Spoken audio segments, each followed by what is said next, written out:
All right, joining me now to talk about this, welcome in defense attorney Janet Johnson. And Janet, I understand you talked to Angela Corey a little bit further, because let's face it, people see this case and they're thinking abused mom and ex-wife, fire shot in the air, didn't hurt anybody.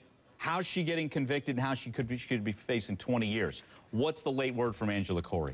I saw Angela right after she gave that press conference, and she said, Janet, there were 2 little kids in the area, and those kids couldn't leave the house. Marissa could, and that pretty much is her rationale. She was fighting for those children and for those victims. You know, in Florida, there's no duty to retreat, but if you go back to the danger and you bring a gun, that looks more like revenge than stand your ground. Okay, what else did Angela Corey relay to you that, again, may be getting lost in translation as we continue to follow this? Well, the thing about the case that I think nobody's hearing, and what Angela was talking about, is this woman, after bonding out, and this looks like it's after the fact, but after bonding out and being told not to have any contact with Rico Gray, her husband, she continued to see him and spend time with him. And not only that, the day of his deposition, having learned what he said and that maybe it wasn't as helpful as she hoped, she went over to his house, another home where he had moved, and actually got arrested for beating him up and pled to a domestic battery. So Angela's frustration is, you know, look, these facts aren't getting out. This woman isn't the innocent victim that maybe people are portraying her as being. Okay, but there is a history of abuse, the husband abusing Marissa. And what are the specifics there? Right. Well, he'd been arrested and she had an injunction for protection. And I think that helped her. That would have made it a pretty good stand your ground defense. Judge Centerfit, who wasn't the judge who denied the motion today, that was the original judge, she said, you know, I understand all of those things, but quite frankly, you didn't act like someone who was being abused. You didn't leave the house. Yes. Got it. Well, hey, let's listen to a little bit more from Angela Corey. Again, you spoke to her, and here's Angela Corey getting a different side out there. She wants to make sure it's out there. We'll get a little bit more from Angela, and Janet will get your take coming out.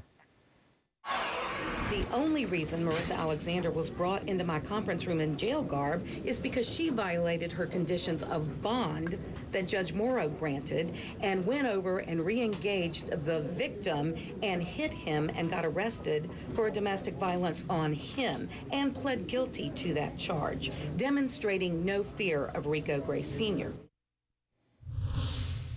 There you go, Jan. I see you nodding your head. That's some of the facts that you were talking about there.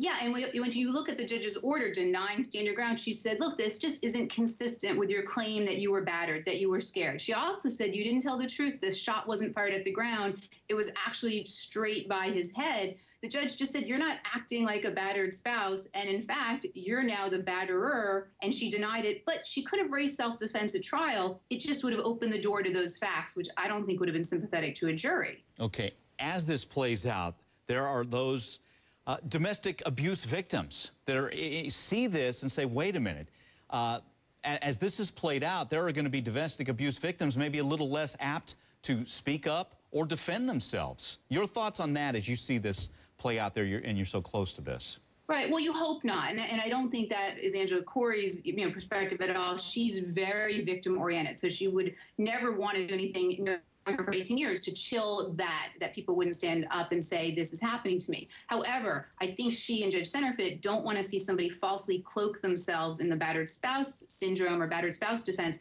if they, in fact, are a batterer or part of the problem. And that's what I think she thought was happening here.